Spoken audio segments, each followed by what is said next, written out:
Assalamualaikum warahmatullahi wabarakatuh. Waalaikumsalam. Bismillahirrahmanirrahim. Wala haula wala quwwata illa billahil aliyyil azim. Subhanaka la ilma lana illa ma 'allamtana innaka antal alimul hakim.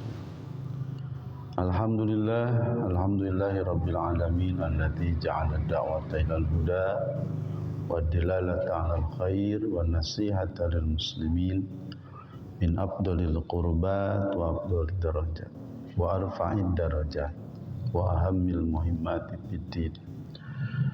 Asyhadu an la ilaha illallah wa asyhadu anna Muhammadan abduhu wa rasuluh. Allahumma salli wa sallim wa barik ala sayyidina wa maulana Muhammadin sayyidil awwalin wal akhirin wa ala alihi wa ashabihi wa tabi'in wa tabi'in bi ihsanin ila yaumiddin, amma ba'd. Para hadirin yang saya hormati, jamaah pengajian kaidah kajian Islam di Masjid Al-Hidayah. Pertama-tama marilah kita manjatkan puji dan syukur kehadirat Allah Subhanahu wa taala karena atas pertolongan dan kuasanya kita semua bisa berjumpa kembali pada acara yang sudah rutin kita adakan setiap malam Jumat. Salawat dan salam semoga tetap kepada junjungan kita, yakni Nabi Muhammad Sallallahu Alaihi Wasallam, juga kepada keluarga, sahabat dan seluruh pengikutnya, termasuk umatnya kita sekalian. Semoga kita mendapatkan syafaat dari baginda Nabi Muhammad Sallallahu Alaihi Wasallam. Hadirin yang saya hormati, saya kira langsung saja kepada bahasan kita pada malam ini, melanjutkan bahasan malam yang lalu, di mana kita sedang membicarakan tentang ujung ayat dari surat Ali Imran sesungguhnya ya. Surat Ali Imran, surah Ali Imran ayat 102. Nah, ini. Kalau kita baca ayatnya, A'udzubillahi minasyaitonirrajim. Bismillahirrahmanirrahim. Ya ayyuhalladzina amanuttaqullaha haqqa tuqatih wa la tamutunna illa wa antum muslimun. Itu ayatnya Ali Imran 102. Yang sedang kita perdalam atau kita bahas itu adalah ujung ayat gitu ya, yaitu wala tamutunna illa wa antum muslimun. Nah, ya. Itu yang sedang kita bicarakan. Terkait ujung ayat itu kalau kita terjemahkan yaitu wala tamutunna, dan janganlah kalian mati gitu ya, dan janganlah kalian mati illa wa antum muslimun, kecuali dalam keadaan muslim, kecuali dalam keadaan muslim. Kalau kita buka salah satu tafsir, misalnya tafsir Al-Maraghi mengatakan wala tamutunna illa wa nufusakum mukhlisatallah. Jadi janganlah engkau meninggal, kalian meninggal kecuali jiwamu itu dalam keadaan ikhlas kepada Allah, mukhlisah lillah, mukhlisatun lillah. Jadi makna dari wa antum muslimun menurut Al-Maraghi adalah mukhlishatun lillah, ikhlas kepada Allah. Itu berarti kondisi keikhlasan jiwa kepada Allah itu berarti tidak menjadikan syarikat ya, atau tidak menjadikan sesuatu itu sebagai syarikat Allah. Istilahnya orang yang mensyarikatkan Allah itu kan orang musyrik ya. Jadi kita dalam keadaan tidak musyrik. Ini kalau kita baca doa iftitah itu salah satunya adalah wa ma ana minal musyrikin wajjahtu wajhiya lilladzi fataras samawati wal arda hanifan muslima wa ma ana minal musyrikin. Jangan tertukar dengan muslimin ya. Karena kesananya itu la syarika lahu wa bidzalika umirtu wa ana minal muslimin. Jadi kalau tertukar itu bahaya ya. Awalnya musyrikin, ujungnya muslimin. Jangan sampai awal muslimin, ujung musyrikin. Nah itu justru itu yang dikhawatirkan itu adalah, atau yang dipesankan itu justru wala tamutunna illa wa antum muslimun. Atau di sini lebih luasnya beliau mengatakan la takunanna ala halin siwal Islam. Jadi jangan sampai keadaan kita ketika meninggal itu bukan dalam keadaan Islam, tidak memeluk agama Islam ya. Ketika al-maut menjemput kita. Berarti kalau secara ringkas ini ayat ini memerintahkan perintah Allah Subhanahu wa taala agar kita senantiasa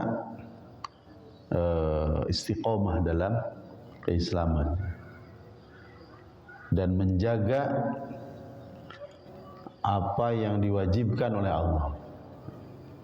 Jadi menjaga dari melaksanakan segala sesuatu yang wajib ya.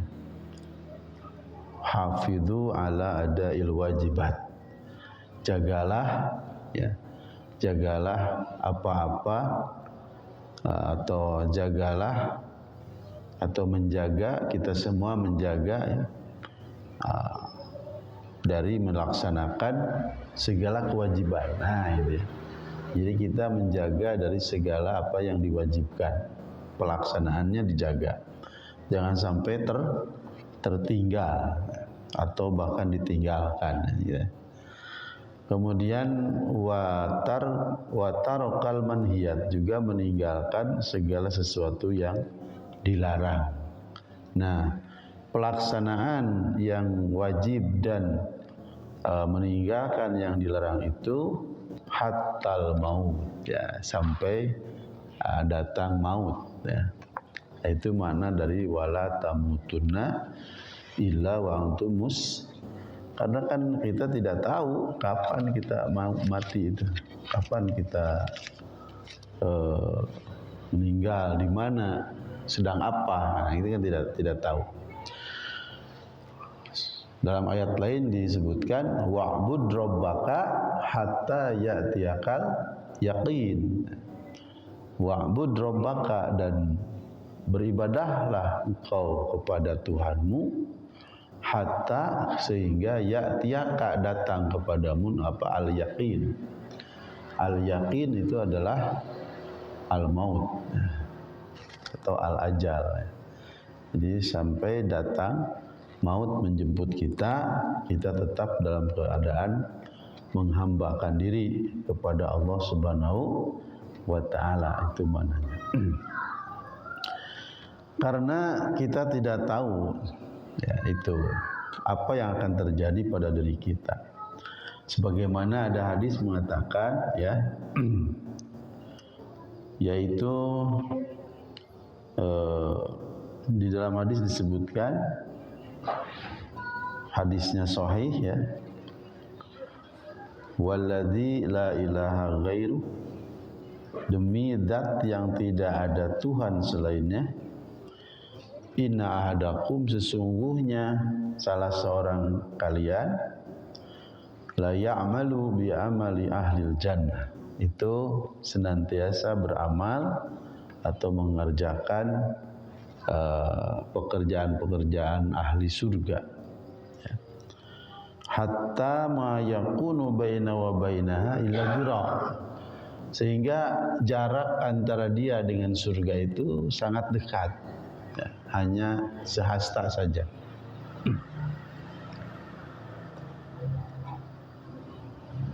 Fayasbiqu alaihil kitab fayamalu bi'amali ahlin nar. Tetapi kemudian di ujung hayatnya ternyata dia mengerjakan pekerjaan ahli neraka. Maka datanglah ajal, fayadkhuluha, maka dia masuk neraka. Nah, ini kenapa? Karena orang tidak tahu ya, apa yang akan terjadi besok lusa.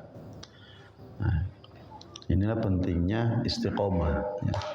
Makanya diamanatkan wala tamutunna illa wa antum muslimun. Sebaliknya juga sama, ada orang yang dia itu pendosa, ya. Ya'malu bi amali ahli nar. Sehari-harinya penuh dengan dosa, nah, berlumur dosa. Tapi kemudian pada akhir hayatnya dia bertaubat, ternyata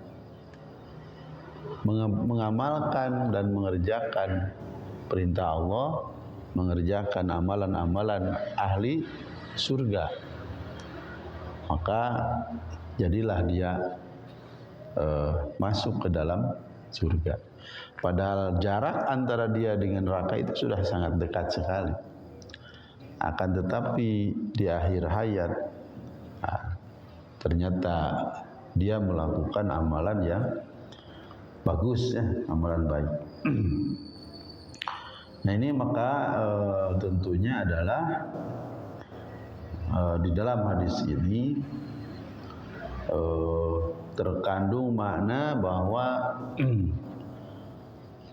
sangatlah mengkhawatirkan kita semua, ya, gitu ya, ketika kita tidak menjaga keistiqomahan daripada keislaman kita. Kita tidak menjaga keistiqomahan kebaikan kita. Gitu.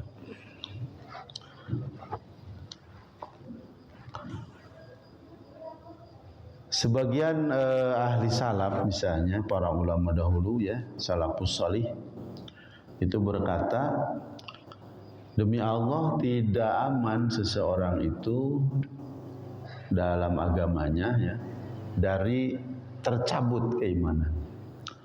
Nah, ini berarti ketika kita tidak muhafadzah, tidak menjaga, ya, tidak menjaga apa yang telah diberikan oleh Allah Subhanahu wa taala kepada diri kita dari keimanan, ketakwaan ini, nah, sehingga kita lengah, maka suatu ketika mungkin saja, ya, keimanan itu tercabut dari diri kita.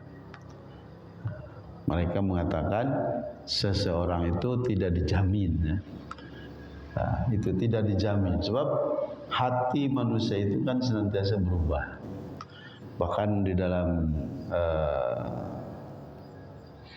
keterangan yang lain, misalnya Imam Ghazali mengatakan keimanan itu bahkan adalah yazidu wa yanqusu, kadang bertambah, kadang berkurang, ya. Al-iman yazid wa yanqus.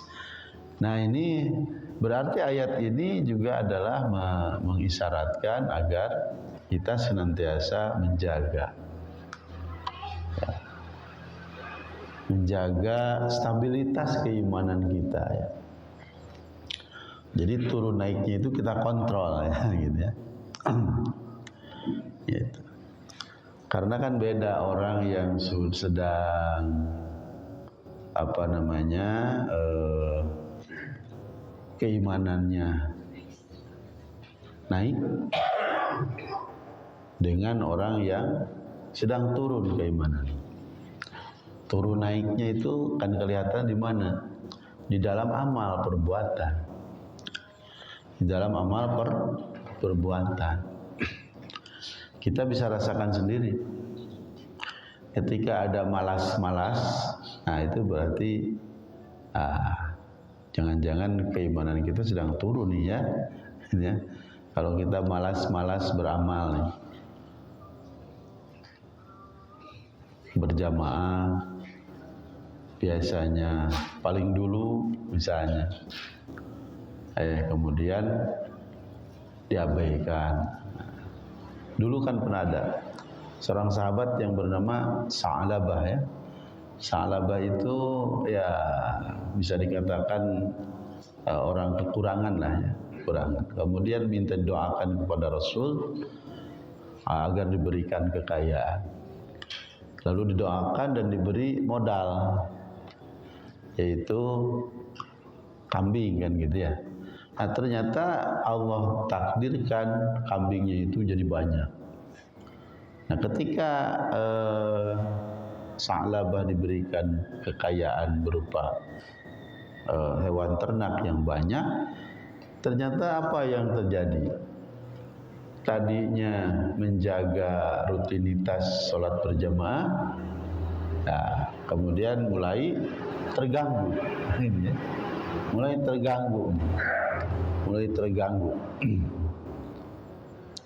terganggu dia, mulai jarang hadir, jarang berjamaah, ya lama-lama tidak hadir kan gitu ya.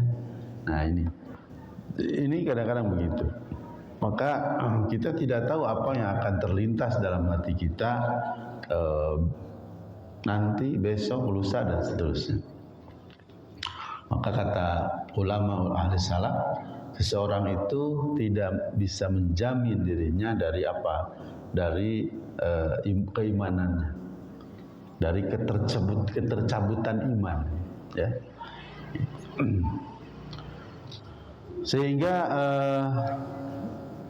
Ahlus salaf itu, salafus sholih itu ya, karena saking takutnya, takut akan terjadi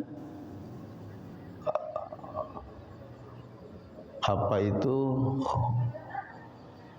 su'ul khotimah pada dirinya, kesudahan yang buruk ya, su'ul khotimah. Jadi kita kan inginnya adalah husnul khotimah. Kalau sekarang kita biasa-biasa aja atau banyak salahnya, banyak kejelekannya, mudah-mudahan kita berdoa nanti kita diberikan husnul khotimah. Allahumma inna nas'aluka min husnil khotimah wa na'udzubika min su'il khotimah, kan gitu ya. Kita memohon kepada Allah dari dari husnul khotimah, dijadikan husnul khotimah, dan berlindung kepadanya dari su'ul khotimah. Nah, kekhawatiran tentang terjadinya su'ul khotimah ini dirasakan oleh para ulama salafus shalih, sehingga padahal mereka itu bukan seperti kita ya, bukan kelas kita. Kalau saya mungkin wajar merasa takut adanya terjadinya su'ul khotimah, wajar, pantas sebenarnya takut su'ul khotimah. Kenapa? Karena apa? Karena ya istighfar jarang gitu kan ya, misalnya. Terus kemudian amal solehnya juga sedikit, kan gitu. Tetapi mereka ini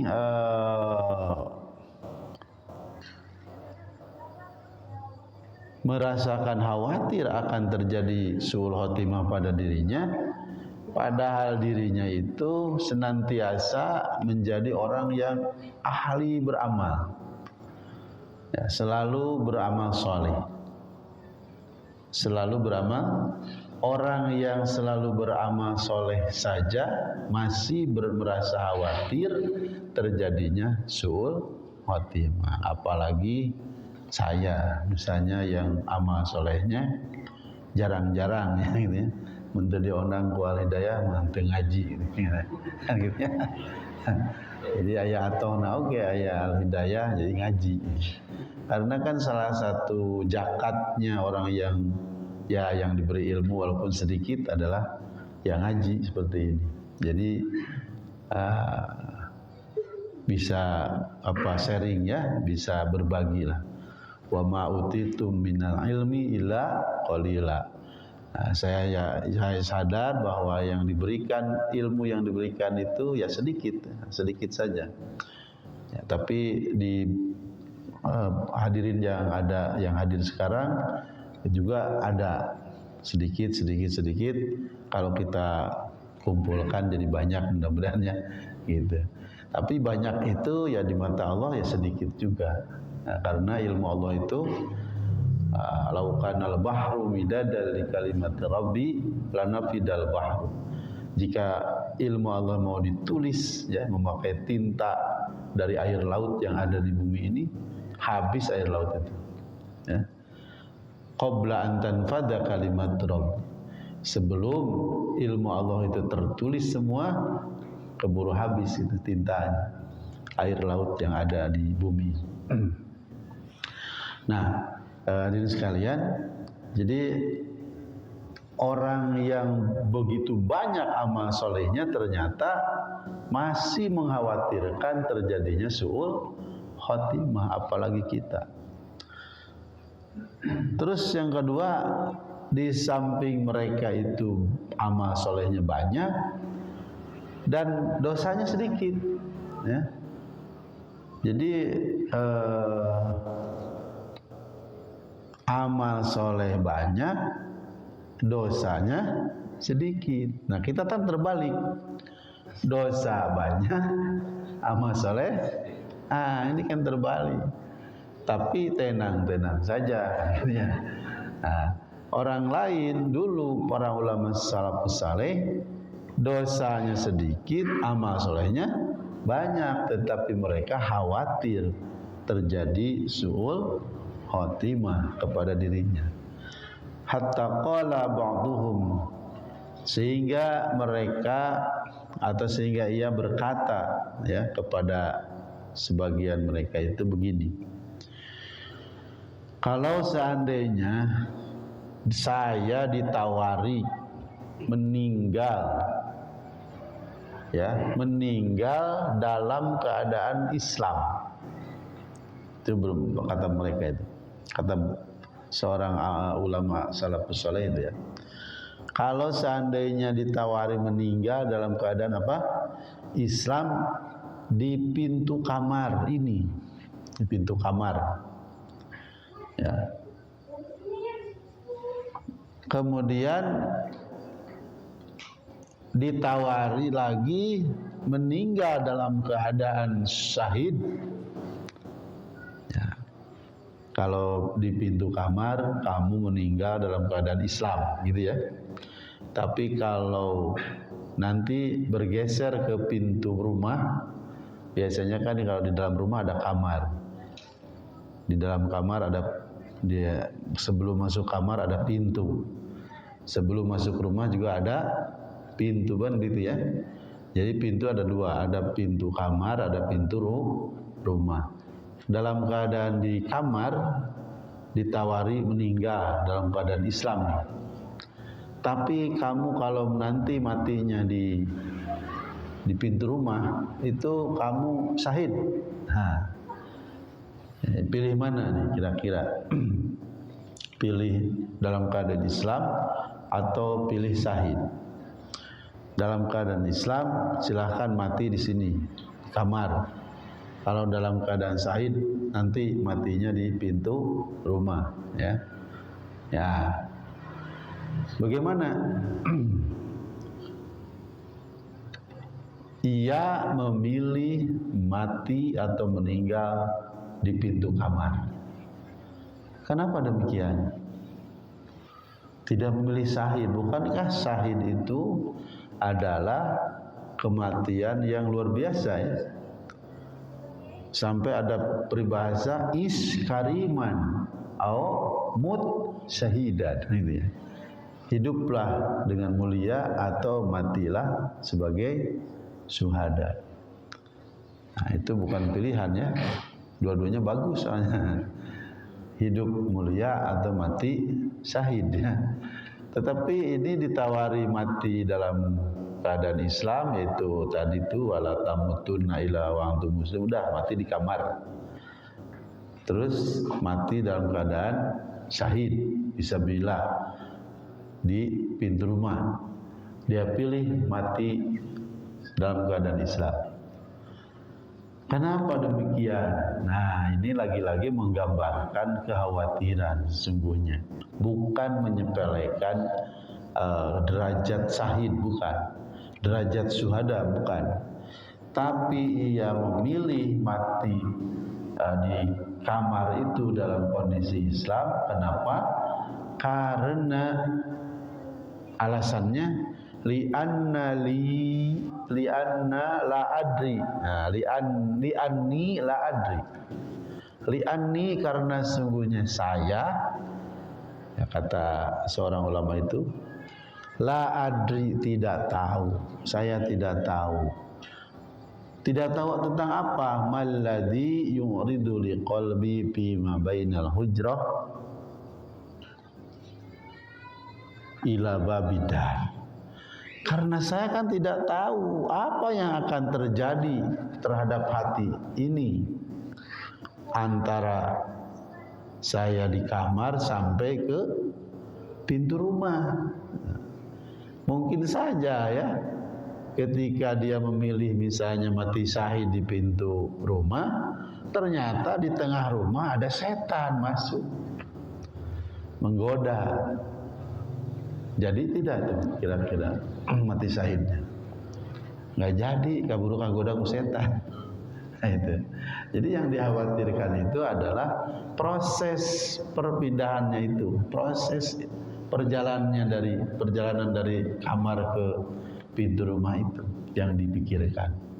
Siapa yang menjamin bahwa hatinya akan terus tegak? Nah, ini masalahnya. Tadi itu yang tadi. Seseorang itu tidak bisa menjamin bahwa tentang hatinya itu, yaitu dari tercabut keimanan dalam hatinya. Sehingga untuk menjaganya berarti berat sekali ini. Untuk menjaga keistiqomahan di dalam keimanan dan ketakwaan ini bukan sesuatu yang ringan, bukan sesuatu yang bisa dianggap mudah atau enteng ya. Muadobahnya harus betul-betul. Nah, saya kira kalau di perumahan begini, di komplek ya bisa ini. Tapi kan belum semua juga ya, belum semua juga. Artinya terorganisir, kemudian terprogram, terjadwal ya. Nah, di luar sana juga sama, ada yang mengorganisir, memprogram, tetapi kan belum semua terlibat. Ya, belum semua orang terlibat. Nah, maksud saya begitu. Tidak mudah itu dalam kenyataannya ternyata bahwa belum semua orang terlibat dalam muadzabatul amal. Nah, dalam memelihara keberlangsungan suatu amal setiap hari. Sulit kan? Salat 5 waktu saja. Mana waktu yang kira-kira jamaahnya banyak? Nah, Kalau duhur, asar kita maklumi karena semua rata-rata di luar ya, di luar aktivitas. Lalu pertanyaannya, apakah di luar itu tetap menjaga sholat jamaahnya? Itu kan pertanyaannya. Kalau misalnya, oh ya tetap menjaga sholat jamaah, nah berarti ya alhamdulillah kan. Berarti kita masih terus, keimanan kita itu konstan. Tetapi kalau misalnya ketika di komplek ini misalnya, karena sudah terorganisir oleh DKM Al-Hidayah, dia selalu ikut berjamaah. Tapi kalau di luar, dia seolah-olah acuh dek jamaah, dek untuk bayar dan DKM kita apal misalnya, kan gitu ya. Jadi ternyata ada juga orang yang berjamaah itu karena ingin ketemu sama Pak DKM aja gitu. Nanti biar kalau ketemu di luar, bisa ya gitunya minta rokok gitu. Nah jadi artinya kan itu lillahi ta'alanya berkurang ya, berkurang itu. Ketika di sini mau ikut muadhabah, memelihara, tapi ketika di luar acuh. Nah itu juga menjadi nilai kurang ya, nilai kurang yang nanti berakibat kepada kekhawatiran terjadinya su'ul khotimah ya, gitu. Nah ini gambaran-gambaran daripada ulama salafus salih. Nah, sampai diibaratkan apabila disuruh memilih antara mati dalam keadaan Islam dengan mati syahid, tetapi ada proses lagi untuk menuju syahid itu, dia memilih udah mati sekarang aja. Ya, mumpung di nakayan Islam gitu kan, gitu ya, pokok nama gitu. Baik. Nah maka selanjutnya pembahasan kita adalah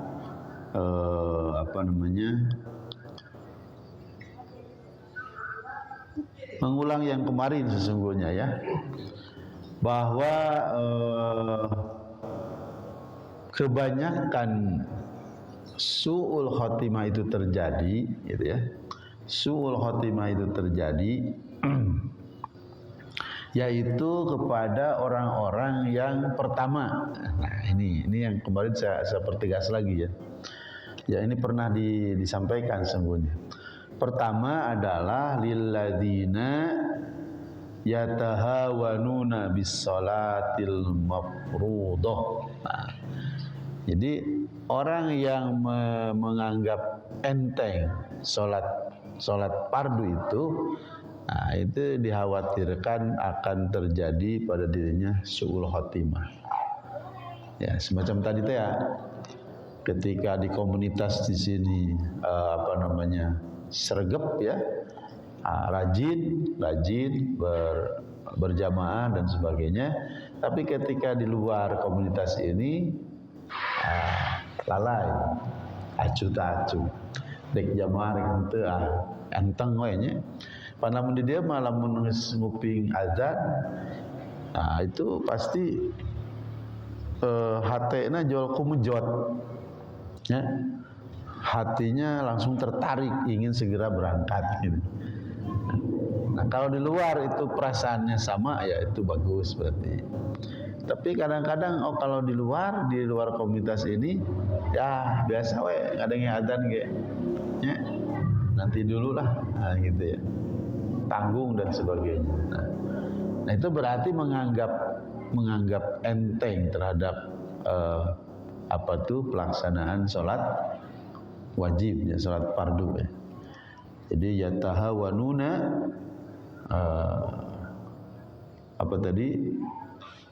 menganggap enteng bis sholatil mafruḍah, menganggap enteng terhadap sholat fardu. Yang kedua, ini adalah menganggap enteng terhadap zakat yang wajib. Ya, zakat itu kan wajib ya. Tapi kalau kita baca Quran, istilah zakat itu bisa bermakna yang sunat juga, az-zakah. Karena kalimatnya innamas shadaqat innamas shadaqatu lil fuqara wal masakin kan gitu ya. Jadi as-shadaqat itu berbagai sedekah, berarti termasuk juga di situ zakat. Mana zakat? Nah, zakat yang wajib jangan dianggap enteng. Kalau dianggap enteng itu bisa menyebabkan tadi terjadinya apa? Su'ul khatimah, kebanyakan gitu. Su'ul khatimah. Orang yang kikir, nah itu kan berarti enggan mengeluarkan zakat. Maka dipastikan meninggal dalam keadaan su'ul khatimah. Seorang ulama menceritakan ada pernah terjadi di daerah Timur Tengah. Ada orang kaya kebetulan tidak beristri sehingga tidak punya anak karena tidak beristri ya. Lalu dia punya sifat kikir.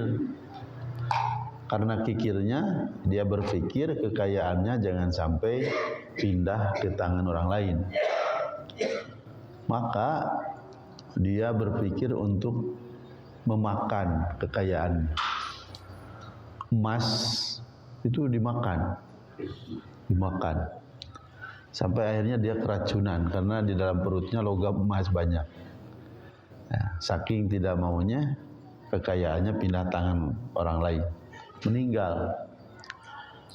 Setelah dikubur ada tetangganya yang tahu bahwa dia meninggal gara-gara keracunan emas. Akhirnya digali lagi sama tetangganya, diam-diam. Artinya mencuri kan? Digali. Udah ketemu, kain kapan dibuka, perutnya dibelah. Ternyata betul di dalam perutnya itu emas banyak. Ada anting, ada gelang, ada macam-macam, pokoknya emas. Karena dimakan oleh dia. Nah, lalu dia berniat untuk mengambilnya. Ah, lumayan ya. Membeli ke toko mahal kan ya. Ayeuna sagramna sabaraha? Ayeuna mah jero beuteung, kan mah ya rada keung saeutik ya. Karena dia di jero beuteung mayit ya. Begitu dia mau mengambil emas itu ternyata panas. Tangannya terbakar. Lari. Sampai sekarang katanya tidak sembuh-sembuh. Panas ini terbakarnya. Benar firman Allah Ta'ala bahwa alladzina yaqnizuna dzahaba wal fiddah, ya, orang yang menimbun harta berupa emas atau perak ya, itu kan nanti akan dipanaskan itu ya, emas dan itu harta bendanya itu ya. Yauma yuhma, dia pada hari dipanaskan. Apa yang dia simpan itu berupa emas perak itu dipanaskan. Setelah dipanaskan kemudian apa? Patukwa, disetrikakan ya, kepada dahinya, sekujur tubuhnya, pokoknya disetrikakan. Namun kata ulama itu kemungkinan ini adalah membuktikan firman Allah Ta'ala itu dalam surat An-Nisa kan ada bahwa emas itu sudah dipanaskan, makanya ketika mau diambil sudah terasa panas, tidak bisa diambil. Nah, ini pernah terjadi ternyata ya, seperti itu. Maka orang yang menyepelekan zakat itu kemungkinan besar terjadi matinya su'ul khatimah. Kemudian seterusnya ini ada 7 ya. Jadi mungkin sebagian aja ya karena sudah ada. Satu lagi. Nah, itu kewajiban zakat tadi apa? Kemudian walladzi yattabi'una auratal muslimina, orang yang mencari-cari kesalahan orang lain. Nah, itu juga berbahaya, bisa mengakibatkan dia mati dalam keadaan su'ul khotimah, mencari-cari kesalahan orang lain atau menyebarluaskan kesalahan orang lain. Nah, dulu kan pernah ada wanita, kalau sekarang istilahnya wanita sosialita. Apa sosialita itu? Ya, kelompok wanita suka ngerumpi ya, ngerumpi sambil acara-acara apa, ngerumpi, gosip, ya gibah gitu ya. Nah dulu ada zaman Nabi Yusuf ya, Nabi Yusuf ya, itu kan digosipkan oleh wanita-wanita itu. Yang digosipkan sesungguhnya bukan Yusufnya, tapi wanita yang tergoda oleh Nabi Yusuf, yaitu Zulaikha. Oh katanya, yaitu seorang istri raja tapi tergoda oleh seorang pembantu. Nah gitu, jadi gosip semua. Ya, Niswatul Madinah, wanita-wanita itu akhirnya diundang itu semua. Wanita itu diundang. Sok silakan kumpul. Sudah dikumpulkan, diberi apa itu jamuan ya.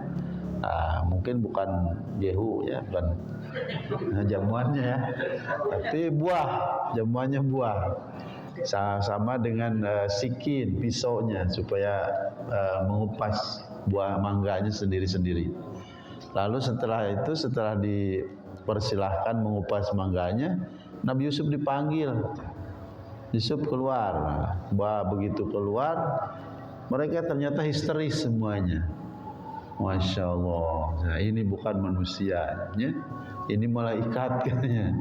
Karena saking histerisnya melihat ketampanan Yusuf, tidak terasa mangganya habis, terus dikupas tangannya, sehingga berdarah semuanya. Nah, jadi ada alasan bagi istri raja mengatakan kepada wanita-wanita itu, rasain loh, kamu juga ternyata ini tergoda juga gitu. Apalagi saya tiap hari ketemu gitu kan gitu. Jadi membuktikan